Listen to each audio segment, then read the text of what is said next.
41 questions అయిపోయాయి and ఈరోజు next 40 అయిపోయాయి. ఈరోజు 41st question. So this question number 41 yeah. So ఈరోజు కొంచెం మన వీళ్ళు అడిగారు కదా ఆస్పిరెంట్స్, కొంచెం స్టేట్మెంట్స్ అండ్ ఇలా ఇవ్వండి, సంబట్ డిఫికల్ట్ అదే కన్ఫ్యూజింగ్ మేనర్లో ఇవ్వండి అని అడిగారు.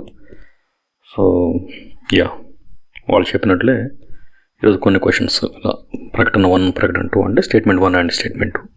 సో క్రింది వాటిలో ఏది సరైంది? ఎందుకంటే మొన్న తెలంగాణ పేపర్లో చూస్తే ఆల్మోస్ట్ 80% ఇవే క్వశ్చన్స్ వచ్చాయి. Even Telangana movement 4th paper ఉంది కదా, తెలంగాణ ఉద్యమంలో కూడా ఇవే క్వశ్చన్స్ వచ్చాయి. అంటే డైరెక్ట్ క్వశ్చన్ అండ్ ఆన్సర్స్ ఇవ్వడానికంటే కూడా ఈ విధంగా ప్రిఫర్ చేస్తున్నారు ఎగ్జామ్ పేపర్ సెట్టర్స్ కూడా. అండ్ దీంట్లోకి మనం 41st క్వశ్చన్కి వెళ్ళే ముందు నిన్నటి వీడియోలో అంటే 1 to 40 ఏవైతే ఉన్నాయో ఆ క్వశ్చన్ నెంబర్ 1 to 40 ఆ క్వశ్చన్స్లో just question number 11.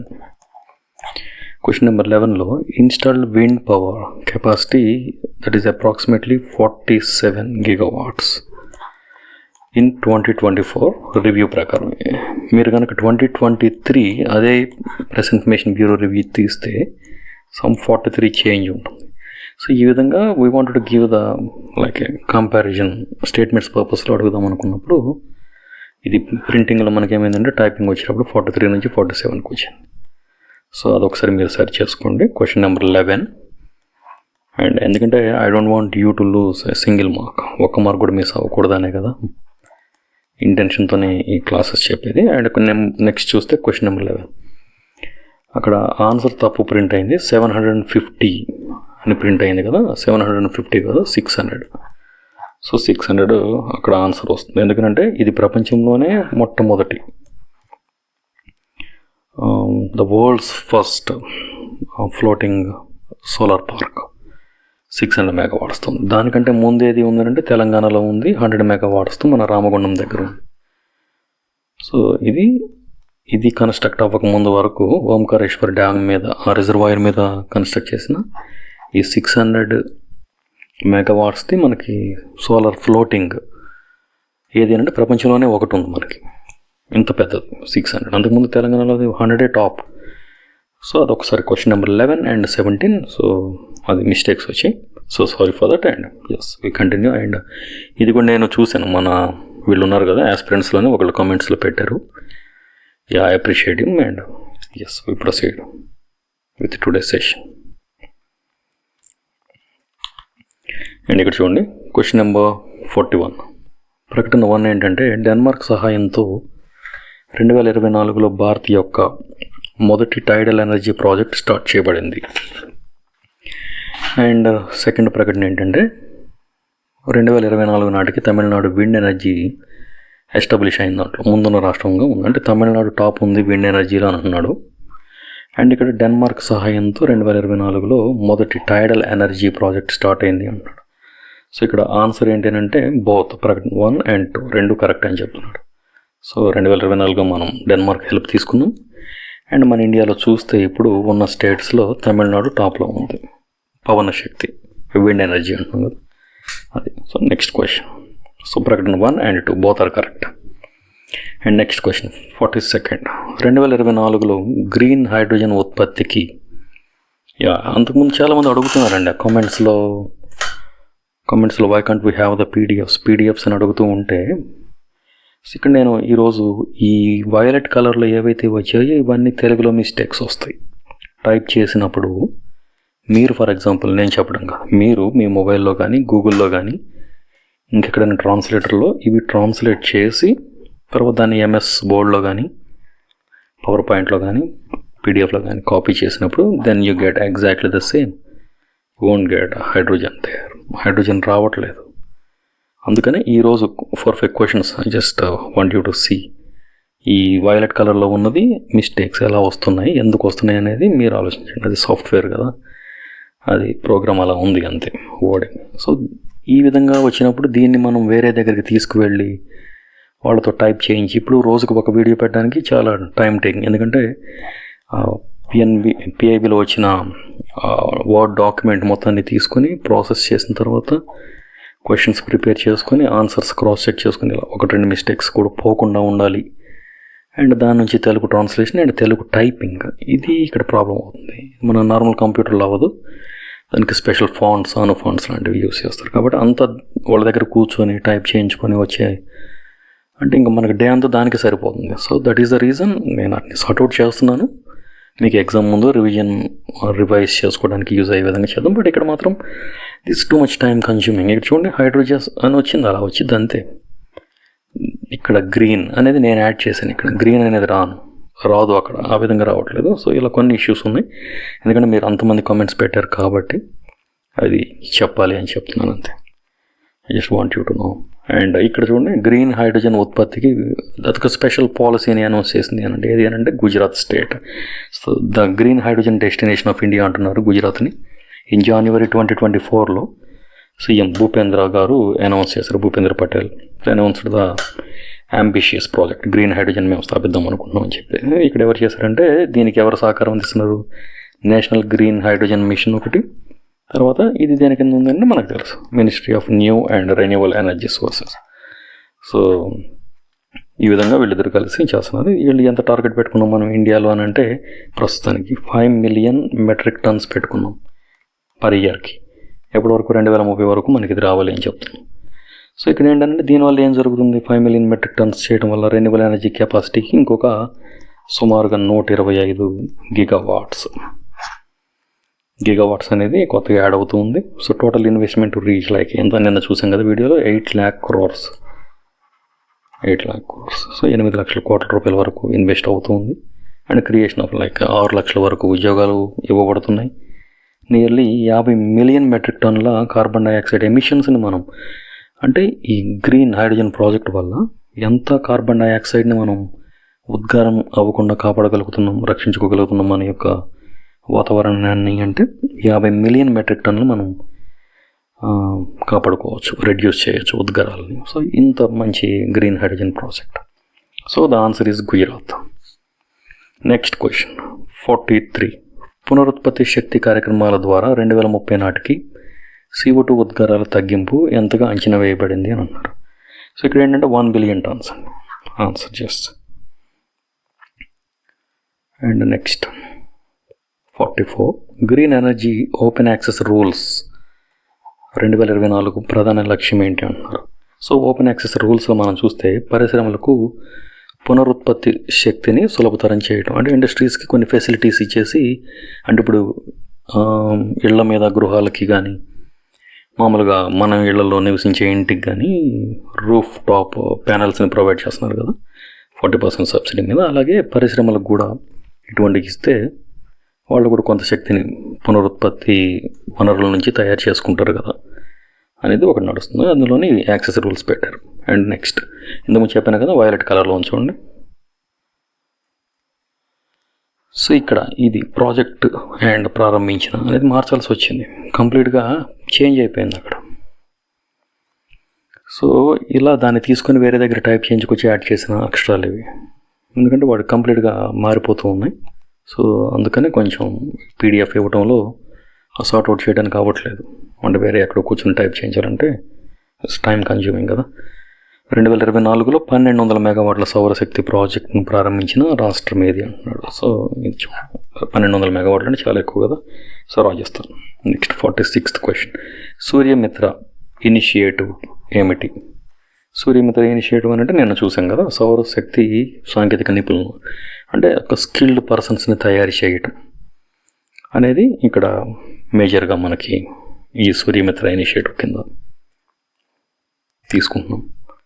And next question 47. భారతదేశ డీకార్బనైజేషన్ వ్యూహంలో కేంద్రీకృతమైన పునరుత్పత్తి శక్తి వనరు ఏది అంటున్నారు. సో సౌరశక్తి. సో డీకార్బనైజేషన్ వ్యూహం అంటే మనం ఇందాక చూసాం కదా 50 మిలియన్ మెట్రిక్ టన్స్ని మనం రెడ్యూస్ చేయాలనుకుంటున్నాం.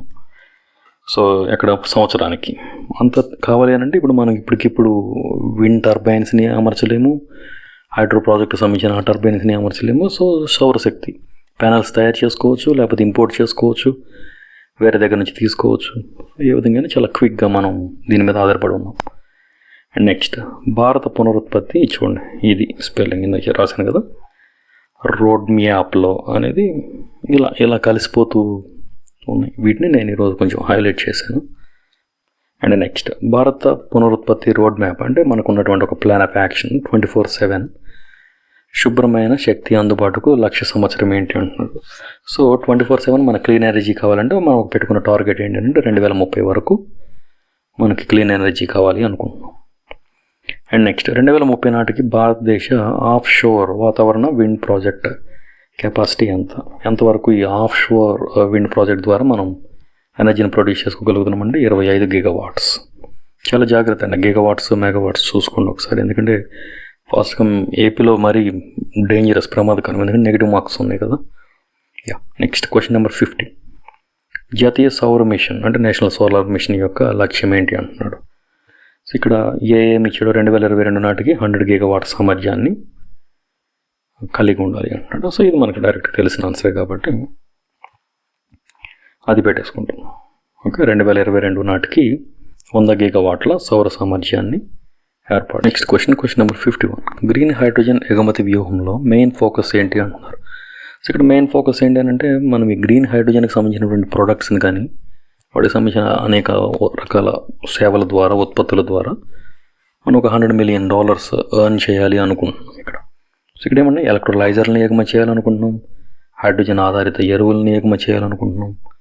అంటే ఈ హైడ్రోజన్ శక్తిని ఉపయోగించుకుని తయారు చేసినటువంటి ఎరువులని అన్నట్టు. అంటే ఇప్పుడు రామగుండం ఉందనుకోండి, ఎరువులు తయారు చేస్తారు, ఇక్కడ బొగ్గును ఉపయోగిస్తారు. సో వాటిని ఎగుమతి చేయాలనుకోవట్లేదు, హైడ్రోజన్ బేస్డ్ ఫెర్టిలైజర్స్. సో తర్వాత గ్రీన్ హైడ్రోజన్ డెరివేటివ్స్ని కూడా ఎగుమతి చేయాలనుకుంటున్నాం. సో ఆన్సర్ అనేది డి, పైవన్నీ. నెక్స్ట్ క్వశ్చన్, 2024లో పునరుత్పత్తి రెన్యూవల్ ఎనర్జీ అంచనాల కోసం ఉపయోగించిన సాంకేతికత ఏంటి? ఎందుకంటే ఈ రెన్యూవల్ ఎనర్జీని వరల్డ్ ర్యాంకింగ్స్ కూడా ఇస్తున్నారు కాబట్టి మనం చాలా యాక్యురేట్గా క్యాలిక్యులేట్ చేయాల్సిన అవసరం ఉంది. మాన్యువల్గా ఏదో ఫార్మాలిటీకి క్యాలిక్యులేట్ చేయడానికి అవ్వదు. కాబట్టి దీంట్లో మనం ఏమి యూజ్ చేస్తున్నాం అంటే artificial intelligence and machine learning, ఈ మోడల్స్ని. అంటే ఇప్పుడు చూస్తున్నాం కదా, data analytics, machine learning, artificial intelligence అని. సో అటువంటి అధునాతన టెక్నాలజీని యూజ్ చేస్తున్నాం. అండ్ నెక్స్ట్ 53 క్వశ్చన్ నెంబర్, 2024లో భారతదేశాన్ని పునరుత్పత్తి శక్తి పెట్టుబడి హబ్గా అంటే రెన్యూవబుల్ ఎనర్జీస్కి ఒక హబ్గా ప్రకటించిన అంతర్జాతీయ సంస్థ ఏంటి అంటున్నాడు. సో ఎవరు చేశారు అని అంటే వరల్డ్ ఎకనామిక్ ఫోరం. సో వీళ్ళు అనౌన్స్ చేశారు. Next question number 54. 2024లో 600 మెగావాట్ల సామర్థ్యం గల తేలియాడే సోలార్ పార్క్ను స్టార్ట్ చేసిన రాష్ట్రం ఏంటి అంటున్నాడు. సో ఎవరు స్టార్ట్ చేశారంటే మధ్యప్రదేశ్. నిన్న చెప్పిన క్వశ్చన్ ఇదే. క్వశ్చన్ నెంబర్ 17లో ఇలా స్టేట్మెంట్స్ మిక్స్ చేసిద్దాం అనుకున్నాం. 750 మెగావాట్స్ది అండ్ 600 మెగావాట్స్ది. సో 750 మెగావాట్స్ది తేలియాడేది కాదు, జస్ట్ లార్జెస్ట్ ఆన్ సైట్. ఈ 600 మెగావాట్స్ ప్రపంచంలోనే అతిపెద్ద ఫ్లోటింగ్ అంటే తేలియాడే సోలార్ పార్క్. సో ఇక్కడ ఉంది, ఖాండ్వా డిస్టిక్లో ఉంది, మధ్యప్రదేశ్.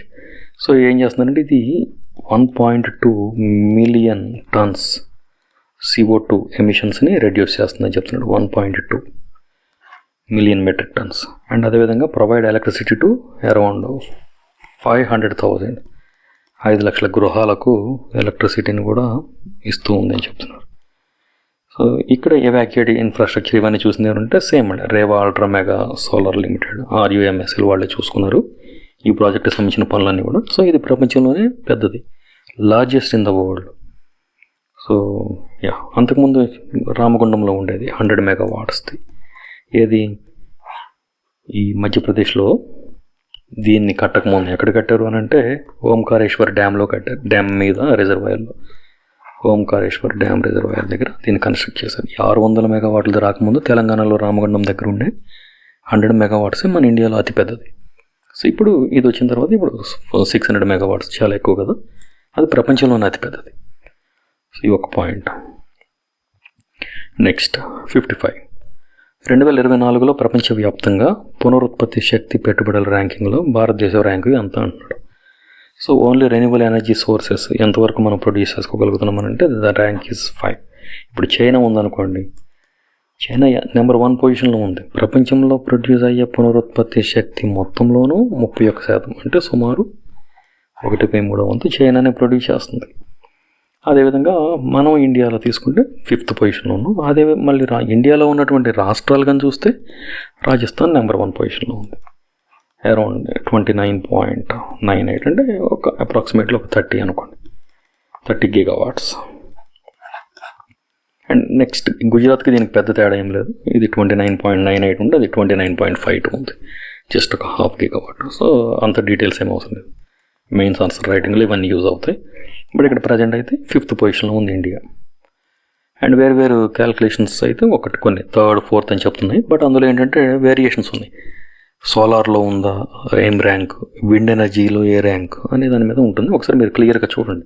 ఎందుకంటే వాడు పవన శక్తి గురించి అడిగాడు అనుకోండి, అదొకటి. తర్వాత సౌరశక్తి గురించి అడిగితే అదొకటి. సో మొత్తం మీద ర్యాంకింగ్ అడిగితే, టోటల్ ర్యాంకింగ్ అడిగితే అదొకటి. ఇది చాలా, ఎందుకంటే ఒక్కొక్క దానికి ఒక ర్యాంకింగ్ ఉంది. So keep an I. And question number 56. 2070 నాటికి నెట్ జీరో, నికర శూన్య అంటే నెట్ జీరో కట్టుబాటులో, అంటే మనం దానికి టార్గెట్ పెట్టుకున్నాం కదా, భారతదేశం లక్ష్యంగా పెట్టుకున్నాం. గ్రీన్ హైడ్రోజన్ ఉత్పత్తి సామర్థ్యం ఎంత అంటున్నాడు. సో 2070 నాటికి అని అడుగుతున్నాడు. సో ఇక్కడ ఏంటంటే 20 మిలియన్ మెగావాట్స్, 20 మిలియన్ మెగావాట్స్ చేస్తున్నాం. సో ఇప్పుడు కూడా మనకు ఉంది టార్గెట్ ఏముంది అంటే 5 మిలియన్ మెగావాట్స్ పర్ ఇయర్. ఎప్పటి వరకు? 2030 వరకు. 2030 వరకు 5 మిలియన్ మెగావాట్లు తయారు చేయాలి ప్రతి సంవత్సరం అనుకున్నాం. బట్ 2070కి వచ్చేసరికి అది ఎంత అంటే 20 మిలియన్ మెగావాట్ల వరకు పెంచుకోగలగాలి అనేది మన టార్గెట్. Next question number 57. భారతదేశపు శక్తి నిల్వ విధానానికి కేంద్రీకృత పునరుత్పత్తి శక్తి వనరు అంటే మేజర్గా, కేంద్రీకృత అంటే మేజర్ అని చెప్పండి. అంటే సెంట్రల్ రిసోర్స్ ఏంటి? ఇప్పుడు చాలా ఉన్నాయి కదా. సో వాటికి సంబంధించిన దాంట్లో ఏం చేస్తున్నామనంటే పంప్ చేసిన hydro storage, lithium ion batteries కానివ్వండి, హైడ్రోజన్ ఫ్యూయల్ సెల్స్, వీటిని హైడ్రోజన్ ఫ్యూయల్ సెల్స్ అని అంటే ఇంధన కణాలు అని చెప్తున్నాడు. ఇప్పుడు సెల్ అని అంటే కణం అని చెప్పాడు, కానీ అదే సెల్ అనేది ఘటం అని చూస్తాం కదా బ్యాటరీ విషయంలో. సో ఇది కూడా ఒకసారి చూడండి. So the cells are different. Those cells are building blocks of an organism, either it is a plant or animal. But here the cell అంటే ఘటం కదా, అందులో ఏముంటాయి? ఎలక్ట్రోడ్స్ ఉంటాయి, ప్లస్ అండ్ మైనస్. సో ఇట్లా వస్తూ ఉంటుంది, ట్రాన్స్లేషన్ మిస్టేక్స్ వస్తూ ఉంటాయి.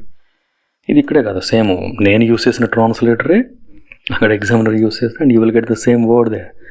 కణాలనే వస్తుంది, మీకు కూడా కన్ఫ్యూజ్ అవ్వద్దు. Hydrogen fuel cells, lithium ion batteries, pumped hydro storage. So ఇవన్నీ ఆన్సర్ అనేది పైవన్నీ.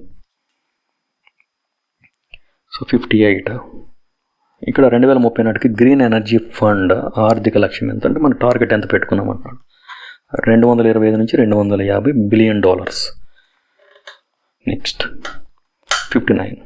సౌర ప్యానల్స్ ఉన్నాయి కదా, మన సోలార్ ప్యానల్స్ రీసైక్లింగ్ కోసం భారతదేశం ఏ సాంకేతికతను స్వీకరించింది. అంటే ఈ సోలార్ ప్యానల్స్ పాడైపోయాయి అనుకోండి, చాలా పెద్దగా ఉంటాయి, దాంట్లో పాలికార్బోనేట్స్, సిలికాన్ మెటీరియల్స్ అవన్నీ యూజ్ చేస్తారు. సో వాటన్నిటిని ఎక్కడ పడితే అక్కడ పడేస్తే మళ్ళీ ల్యాండ్ పొల్యూట్ అవుతూ ఉంటుంది. అందుకని టాక్సిక్ అవి కూడా, అంటే ఏమంటారు టాక్సిసిటీ అంటే విష ప్రభావానికి లోనయ్యే పరిస్థితులు ఉంటుంది ల్యాండ్ కానివ్వండి, అవి ఉన్నటువంటి పంటలు పండిన ఏరియాలో. సో అందుకని ఏం చేస్తుంటే కెమికల్ లీచింగ్, ఈ టెక్నాలజీని మనం యూస్ చేస్తున్నాం. సో కెమికల్ లీచింగ్ టెక్నాలజీ అంటే just this very simple mechanism. ఏముందో లిక్విడ్స్ తీసుకుంటాం, ఆ లిక్విడ్స్ లోపల ఈ ప్లేట్స్ ఉంచుతారు, క్రష్ చేసేసి అంతా కూడా కరిగిపోతూ డిజాల్వ్ అయిపోతూ ఉంటారు. వాటిని ఎక్కడ తీసుకెళ్ళి యూజ్ లేని వాడని ల్యాండ్స్ ఉంటాయి కదా, అక్కడ డంప్ చేసేస్తారు. సో అలా సింపుల్గా అయిపోతూ ఉంటుంది. So that is call just chemical leaching method. And 60th question.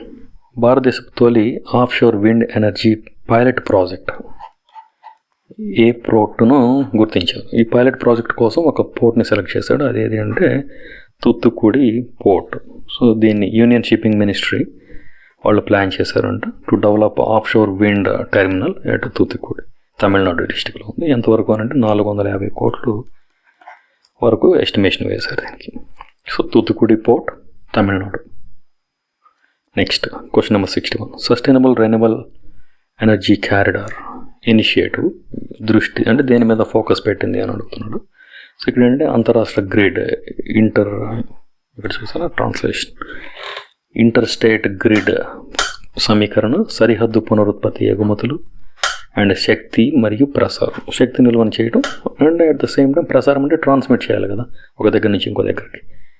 So answer is ఇవన్నీ. నెక్స్ట్ క్వశ్చన్, భారతదేశం carbon capture and storage CCS ప్రణాళికలో కేంద్ర సాంకేతికత ఏది, ఎటువంటి టెక్నాలజీని యూజ్ చేస్తుంది అని అడుగుతున్నాడు. సో ఇక్కడ ఏంటంటే CCS, bio energy with carbon capture. So దాన్ని యూజ్ చేస్తారు అండ్ స్టోర్ చేస్తారు. దేనికి స్టోర్ చేస్తారంటే to remove carbon from the atmosphere. మొన్న ఆల్రెడీ ఫస్ట్ వీడియోలో చూసాం కదా, వాతావరణంలో ఉన్న కార్బన్ డైఆక్సైడ్ని తీసేసి లోపలికి ఇంజెక్ట్ చేసేస్తారు, భూమి లోపలికి క్లోజ్ చేసేస్తారు. కార్బన్ డైఆక్సైడ్ తగ్గుతుంది, మనకు ఫ్రెష్ ఎయిర్ వస్తుంది. And next direct air capture. So direct కూడా క్యాప్చర్ చేసి, ఇంకోటి కెమికల్ లీచింగ్ సిస్టమ్. సో కొన్ని రకాల కెమికల్స్ని యూజ్ చేసి, ఫర్ ఎగ్జాంపుల్ వాతావరణంలో కార్బన్ డైఆక్సైడ్ ఎక్కువ ఉందనుకోండి, ఏం చేస్తారు, వాటర్ చల్లితే ఏమవుతుంది, ఇక్కడ H2CO3 వస్తుంది, carbonic acid. That is simple. ఎందుకంటే మన వాతావరణంలో నైట్రోజన్ ఆక్సైడ్స్, సల్ఫర్ ఆక్సైడ్స్ ఎక్కువైనప్పుడు అవి వర్షం నీటితో కలిసి మనకి HNO3 అండ్ H2SO4 లాంటి స్ట్రాంగ్ యాసిడ్స్ వచ్చినట్టు. అందుకనే ఎప్పుడో ఒకసారి పడుతున్న వర్షంలో తడవకూడదు, ఎందుకంటే వచ్చే దాంట్లో యాసిడిక్ సబ్స్టాన్సెస్ ఉంటాయి. అందుకే స్కిన్ ప్రాబ్లమ్స్ వచ్చే ఛాన్స్ ఉంటుంది. హెయిర్ మీద పడితే హెయిర్ లాస్, కుప్పలుగా ఊడిపోతూ ఉంటుంది. తెలియదు, ఫర్ అన్ అన్నోన్ రీజన్ అంటే ఇదే. ఆ సీజన్లో ఫస్ట్ వచ్చే రెయిన్ కానివ్వండి, లేకపోతే 15 రోజులకు పడే 4 చినుకులు ఉంటాయి కదా, వాటి వల్ల వచ్చేది మనకి కిందకి యాసిడ్సే in the form of rain. So అందుకనే ఈ విధంగా కెమికల్ లీచింగ్ సిస్టంలో అంటే కెమికల్స్ తీసుకోవాలి, గ్యాసెస్ని కలిపేయాలి, సింపుల్. అండ్ 63 నెక్స్ట్ క్వశ్చన్, భారతదేశ కోస్ట్ అంటే తీర ప్రాంతం వద్ద ఆఫ్షోర్ విండ్ ఎనర్జీ సామర్థ్యం ఎంతవరకు ఎస్టిమేట్ చేశారు? మనకున్న కోస్ట్ రీజియన్లో ఎంతవరకు ఎస్టిమేట్ చేశారంటే 150 GW. నెక్స్ట్ 2040 నాటికి భారతదేశం సంస్థాపిత అంటే ఎస్టాబ్లిష్డ్ శక్తి సామర్థ్యంలో పునరుత్పత్తి శక్తి శాతం. అంతకుముందు చూసాం చాలాసార్లు, మనం 2030 అంటాం, లేకపోతే 2070 వరకు నెట్ జీరో అవ్వాలి అంటే ఏముండొద్దు, మొత్తం పునరుత్పత్తి శక్తి వనరుల నుంచి మనం ఆ శక్తిని తయారు చేసుకోవాలి అని అంటున్నాం. 2030 మనకున్న నియర్ బై టార్గెట్.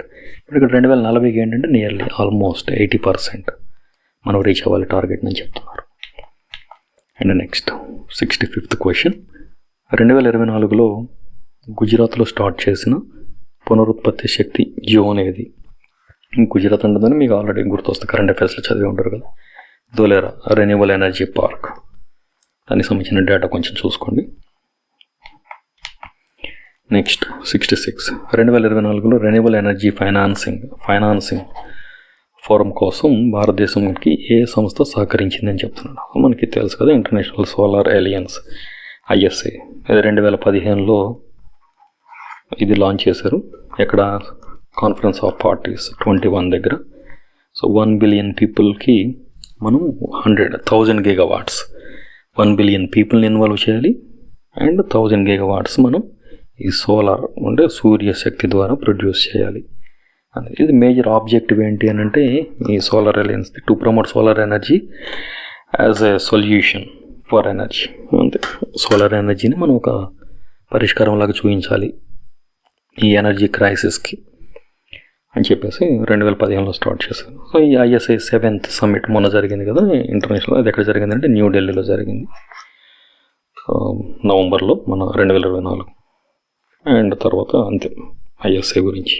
క్వశ్చన్ 67, 2025-26 నాటికి భారతదేశం ఎథనాల్ బ్లెండింగ్ కార్యక్రమం యొక్క టార్గెట్ ఏంటి, లక్ష్యం ఏంటి అని అంటున్నారు. మనం 20% వరకు బ్లెండ్ చేయాలి అనుకుంటున్నాం. అంటే 20% ఎట్టి పరిస్థితుల్లో ఆ బయో ఎథనాల్ ఉండాలి అనేది మన టార్గెట్. 20%. అండ్ 68 క్వశ్చన్ నెంబర్, 2024 భారతదేశంలో స్టార్ట్ అయిన పునరుత్పత్తి శక్తి అంటే రెన్యూవబుల్ ఎనర్జీ ఆధారిత నీటి ఉప్పు దూరము ప్లాంట్ ఏది? సో ఇక్కడ చూడండి ఎలా ఉంటుంది ట్రాన్స్లేషన్ అనేది. సో 2024లో భారతదేశంలో స్టార్ట్ అయిన పునరుత్పత్తి శక్తి ఆధారిత డీసెలనేషన్ అంటుంది. డీసెలనేషన్ ప్రాజెక్ట్. ఈ డీసెలనేషన్ ప్రాజెక్ట్ని చూడండి, ఉప్పు దూరపు అనేది ఇదే ఇష్యూ ఉంటుంది ఇక్కడ. అండ్ ఇక్కడ ఏం చెప్తున్నారు అని అంటే 68 క్వశ్చన్ చూసుకుంటే ఇది మీరు ఏం పట్టించుకోవద్దు, జస్ట్ డీసెలినేషన్ అని నోట్ చేసుకోండి. సో ఇక్కడ ఆన్సర్ వచ్చేసి భావనగర్ టైడల్ డీసెలినేషన్ ప్రాజెక్ట్. సో అదొకటి గుర్తుపెట్టుకోండి. సో ఇక్కడ భావనగర్ ఎక్కడ ఉంది అంటే మనకి అగైన్ గుజరాత్లో ఉంది. And expected to be operational like మనకి 2025లోకి ఇది వర్క్ చేయడం మొదలు పెడుతుంది అనేది ఎస్టిమేట్ చేస్తున్నారు. 2025 నుంచి పనిచేస్తున్నాం. These plants will add like ఏమవుతుంది అని అంటే దీని capacity 370 million litres per day. ఇంత నీటిని ఇది ప్యూరిఫై చేస్తుంది. డీసెలినేషన్ అంటే ఏముందండి, సెలినిటీ సెలైన్ అని అంటే ఏమంటారు దాన్ని, లవణాలు సాల్ట్స్ బాడీ లోపల తగ్గినప్పుడు సెలైన్ పెట్టినట్టు నీటి లోపల ఎక్కువ ఉన్న సాల్ట్స్ని మనం తీసేస్తే డీసెలినేషన్ అంటాం. Salination, desalination, that's it. Next question number 69. ప్రకటన 1 ఏమి ఇచ్చాడు, భారత్ 2022 నాటికి ప్యారిస్ ఒప్పందం కింద 175 గిగావాట్ల పునరుత్పత్తి శక్తి టార్గెట్గా పెట్టుకుంది అంటున్నాడు. అండ్ ప్రకటన 2లో ఏముంది, ఇండియా 2030 నాటికి పునరుత్పత్తి కెపాసిటీ 500 గిగావాట్ల లక్ష్యంగా ఉంచుకుంది అంటున్నాడు. సో ఎలాగ ఆన్సర్ లేదు కాబట్టి మీరు ఒకసారి చెక్ చేసుకోండి, క్రాస్ చెక్. ఎందుకంటే మనం ఆల్రెడీ చాలా క్వశ్చన్స్ చూస్తూనే ఉన్నాం అండ్ మీరు చదివే ఉంటారు కాబట్టి పోర్షన్ చదివి ఉంటారు, కరెంట్ అఫైర్స్, ప్రాక్టీస్ క్వశ్చన్స్, టెస్ట్లు బయట రాసే ఉంటారు కదా. భారత్ 2022 నాటికి ఎంత పెట్టుకుంది టార్గెట్ అని అంటే 100 గిగావాట్స్ మాత్రమే పెట్టుకుంది, రీచ్ అవ్వలేకపోయింది. బట్ విల్ అని ఒక్కొక్క చాప్టర్లో మనం నేర్చుకునేటప్పుడు వాటి గురించి టాపిక్స్ గురించి చూద్దాం. ఎందుకంటే 2022 ఇప్పుడు మనకి పిఐబిలో రాదు, కరెంట్ అఫైర్స్ మనం డిస్కస్ చేయట్లేదు కదా. చాప్టర్స్లోకి వెళ్ళినప్పుడు దెన్ విల్ డిస్కస్. సో 2022 నాటికి మన టార్గెట్ 100 గిగావాట్స్ కాబట్టి ఈ స్టేట్మెంట్ తప్పు and statement B correct. So only B correct. ఆ విధంగా చాలా కేర్ఫుల్గా వెంటనే బబుల్లో OMR షీట్లో చిన్న మార్క్ పెట్టినా మళ్ళీ మీరు దాన్ని వెనక్కి తీసుకోలేరు కాబట్టి ఇబ్బంది అయిపోయింది. చాలా జాగ్రత్తగా ఉంచాలి. ప్రకటన 1. నేషనల్ బయో ఎనర్జీ మిషన్ యొక్క ప్రధాన లక్ష్యం వ్యర్థాలను శక్తిగా మార్చడం. అండ్ ఈ మిషన్ కింద బయోమాస్ శక్తి సామర్థ్యం మనకి 20 గిగావాట్లు ఉందా అని అడుగుతున్నాడు. సో మనకి ఎంత ఉందంటే 450 నుంచి సుమారు ఒక 500 మిలియన్ టన్స్ చెత్త దొరుకుతుంది మనకి సంవత్సరానికి, ఎక్కువేం దొరకట్లేదు. దాని ద్వారా మనం జస్ట్ 18,000 మెగావాట్లు పవర్ సప్లై మనకు ఉంది కాబట్టి ఓకే. సో అనుకున్నంత ఆశించినంత గొప్పగా లేదు అక్కడ పరిస్థితి.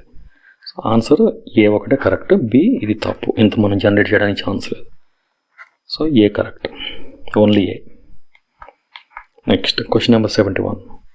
గ్రీన్ హైడ్రోజన్ ఎగుమతి వ్యూహం ఎలక్ట్రోలైజర్ల ఎగుమతి పైన మాత్రమే దృష్టి పెడుతుంది. ఇది ఒకటే కాదు కదా, తెలుసు మీకు. ఎలక్ట్రోలైజర్స్తో పాటు డెరివేటివ్స్ ప్రొడక్ట్స్ని ప్రొడ్యూస్ చేయాలి అండ్ హైడ్రోజన్ బేస్డ్ ఫెర్టిలైజర్స్ని ప్రొడ్యూస్ చేసి ఎగుమతి చేయాలి, 100 మిలియన్స్ సంపాదించాలి. ఇన్ని టార్గెట్స్ ఉన్నాయి మనకి. ఇది ఒకటే కాదు కాబట్టి అది కొట్టేస్తే సో ఇక్కడ కొన్ని ఎలిమినేట్ చేయొచ్చు కాబట్టి అండ్ ఆన్సర్ ఓన్లీ బి.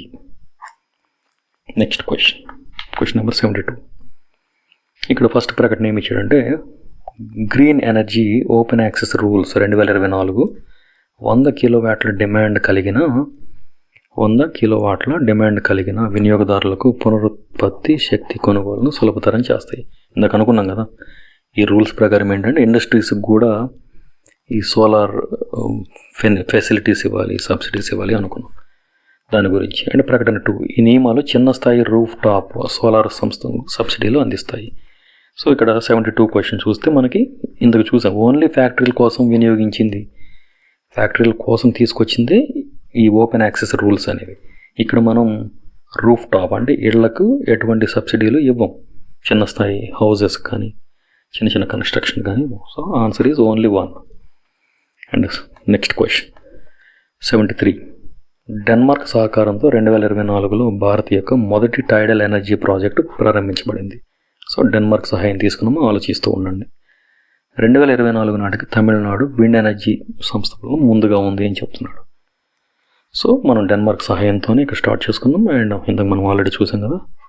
ఇప్పటి వరకు అయితే తమిళనాడు నెంబర్ 1 పొజిషన్లో ఉంది విండ్ ఎనర్జీ ప్రొడక్షన్లో. సో ఇక్కడ 2 కరెక్ట్. Next question 74. గుజరాత్ 2024లో 5 గిగావాట్ల సామర్థ్యంతో ధోలేరా పునరుత్పత్తి పార్కును ప్రారంభించింది. అండ్ ప్రకటన 2, 2024 నాటికి అత్యధిక రూఫ్ టాప్ సోలార్ సంస్థను కలిగిన రాష్ట్రంగా రాజస్థాన్ నిలిచింది. ఇది కాదు, రూఫ్ టాప్లలో టాప్లో లేదు. సోలార్ ప్రొడక్షన్లో, సోలార్ ఎనర్జీ ప్రొడ్యూస్ చేయడంలో ఉంది కానీ రూఫ్ టాప్లలో కాదు. కాబట్టి answer only A. And the last question, ఇక్కడ ప్రకటన ఏమి ఇచ్చాడు? పిఎం కుసుమ్ పథకం కింద భారత్ 2025 నాటికి 30 గిగావాట్ల సౌర పంపుల లక్ష్యాన్ని పెట్టుకుంది. సోలార్ పంప్ సెట్స్, వ్యవసాయ మోటార్లకి సోలార్ ఫెసిలిటీ కల్పించడం. అండ్ రెండోది, ఈ పథకం కింద ప్రస్తుత డీజిల్ శక్తితో నడిచే వ్యవసాయ పంపులను సౌరశక్తితో అనుసంధానం చేస్తుంది అంటున్నాడు. సో ఇది కరెక్ట్. ఏదైతే మనకి ఇప్పుడు డీజిల్ పంప్స్, జనరేటర్లు నడుస్తున్నాయో వాటిని మాత్రమే సోలార్ ఎనర్జీతో లింకప్ చేసి పొల్యూషన్ కంట్రోల్ చేయాలి. ఇంధన వనరులు శిలాజ ఇంధన వనరులను తగ్గించాలి అనేది ఇక్కడ major intention. And that's all for today. Okay, ఇక్కడ దీనికి ఆన్సర్ చెప్పలేదు కదా, ఓన్లీ బీ కరెక్ట్. డీజిల్ ఇంజిన్లో సౌరశక్తితో నడిపించాలి అనుకుంటున్నాం. అండ్ దీన్ని మనం కన్సిడర్ చేయం. అండ్ ఇంకో చిన్న అనౌన్స్మెంట్ అండి, లాస్ట్లో మీరు పెట్టిన కామెంట్స్కి నేను స్టేట్మెంట్స్లో కూడా క్వశ్చన్స్ ఇచ్చాను. And leave it in the comment session. మీకు ఏమైనా డౌట్స్ ఉన్నా, ఏదైనా చిన్న చిన్న మిస్టేక్స్ ఏదైనా జరిగినా ఐ డోంట్ మైండ్. అండ్ ఎందుకంటే 1 మార్క్ ఈస్ వెరీ ఇంపార్టెంట్ కాబట్టి don't need to be bluffed ourselves. And at the same time ఇక్కడ ఏంటంటే I don't exactly remember Ashok నగర్లో ఇప్పుడు ఫర్ ఎగ్జాంపుల్ నేను సండే 75 క్వశ్చన్స్ ఇస్తానని చెప్పాను మీకు. ఈ 75 క్వశ్చన్స్ ఫ్రమ్ ద 5 యూనిట్స్. ఎంతమంది ఇంట్రెస్ట్ ఉన్నారో నాకు ఒకసారి ఈ వీడియో కింద కామెంట్ పెట్టండి. ఈ వీడియో కింద కామెంట్ పెడితే ఆ 75 క్వశ్చన్స్ అని అంటే ఒక్కొక్క పేజీలో మనకి, పేజ్ మీన్స్ 1 సైడ్, ఈ 1 సైడ్లో 3 క్వశ్చన్స్ వస్తాయి. అంతకంటే ఎక్కువ రాకపోవచ్చు, కొన్ని స్టేట్మెంట్స్ కూడా ఇస్తాం కాబట్టి. సో అరౌండ్ మీకు ఒక 10 to 12 పేజెస్ పడుతూ ఉంటాయి. అంటే 20 sides to 25 sides వస్తాయి. సో మీరు ఫోన్లో స్క్రీన్ షాట్స్ చూసుకొని ఆన్సర్స్ చేస్తారా? మీకోసమే, నాకు ఇవ్వాల్సిన అవసరం లేదు కదా ఓఎంఆర్ షీట్. నేను పీడిఎఫ్ డాక్యుమెంట్ పెడతాను టెలిగ్రామ్లో, ఆరు మీరు మెయిల్ ఐడీస్ పంపించినా నేను దానికి పంపిస్తాను. దాన్ని మీరు ప్రింట్అవుట్ విడివిడిగా తీయించుకొని ప్రాపర్గా 75 minutes కూర్చొని ఒక ఎగ్జామ్ అట్మాస్ఫియర్ క్రియేట్ చేసుకొని మీ రూమ్ వాళ్ళు కానీ మీ స్టడీ హాల్ మేట్స్ కానీ సో ఎగ్జామ్ రాసుకుంటారా, లేకపోతే జస్ట్ ఫోన్లో చూసుకుంటూ ఏ క్వశ్చన్ వచ్చింది మనకనే చూస్తారా, నేను చెప్పే ఎక్స్ప్లెనేషన్ క్లాస్ కోసం వెయిట్ చేస్తారా అనేది ఒకసారి చూడండి. లేదు అని అంటే ఇక్కడ మనకి ఆర్టీసీ క్రాస్ రోడ్ దగ్గర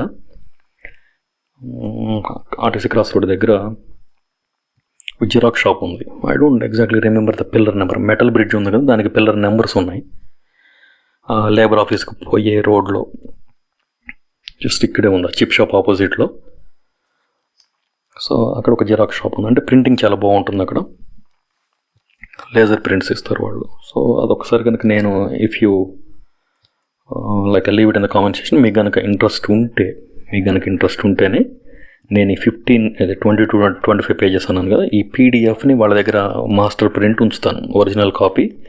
వాళ్ళు నాకు తెలిసిన వాళ్ళ దగ్గర నేను రిక్వెస్ట్ చేసి ఇది ఉంచుతాను. స్టూడెంట్స్ వచ్చిన వాళ్ళకి మాత్రమే జిరాక్స్ తీసి ఇవ్వండి మీకు కనుక రిక్వైర్మెంట్ ఉంటే. ఓకే, సో తీసుకునే ఇంట్రెస్ట్ అంటే ఒక పేపర్. ఎందుకంటే ప్రతిసారి మీరు వెళ్ళారనుకోండి, మీరు అది ఈమెయిల్ నుంచి కానీ పెన్ డ్రైవ్లో కానీ ఇంకో దగ్గర నుంచి కానీ వెళ్తే ప్రింట్ కాస్ట్ డిఫరెంట్గా తీసుకుంటారు, అంటే కొంచెం ఎక్కువ తీసుకుంటారు. ఎందుకు మనీ వేస్ట్ చేయాలి కదా. సో ఇక్కడైతే ఈ పేపర్ నేను ఆల్రెడీ ఒక సెట్ నేనే నా దగ్గర ఉన్న ప్రింటర్లో జిరాక్స్ ప్రింట్ తీసిస్తాను కాబట్టి వాళ్ళు మీకు ఓన్లీ జిరాక్స్ ప్రైసే తీసుకుంటారు. సో దాంతో కొంచెం ఎక్కువ ఎందుకు వేస్ట్ చేయాలి మనీ, ఇప్పుడు కట్టే సిరీస్లు కానీ కట్టే ఉంటారు కదా. So I don't want you to waste your money, and money is precious, time is more precious than money. అందుకని టైం వేస్ట్ అవ్వద్దు, ఇలా స్క్రీన్ షాట్స్ తీసుకుంటూ ఇబ్బంది పడవద్దు. ప్రాపర్గా 75 minutes, ఎన్నో గంటలు రోజులు పోతూ ఉంటాయి కదా. ఒక పనికిరాని సినిమాకి పోతేనే 3.5 గంటలు వెళ్ళిపోద్ది. అండ్ ట్రావెలింగ్ టైం, రెడీ అయ్యి వెళ్ళేది వచ్చేది, ఇన్ని రకాలు ఉంటాయి కదా. సో మీరు కనుక request just leave it in the comment session. మీరు కనుక కామెంట్స్లో పెడితే ఐ కన్సిడర్. అండ్ ఈ పీడిఎఫ్ని నేను evening 5 o'clock, Sunday evening 5 o'clock వరకు ఉంచుతాను. టైంతో పని లేదు, 75 minutes టైం పెట్టుకోండి. ఎవరికి ఎన్ని మార్క్స్ వచ్చాయో నాకు కామెంట్స్ పెట్టండి. ఇది నేను ఎక్స్ప్లెనేషన్ క్లాస్ చెప్పిన తర్వాత. That's all guys. అండ్ అంతే, వెళ్తూ ఉన్నాం కదా, హ్యాపీగా మంచిగా చదువుకోండి. Thank you so much.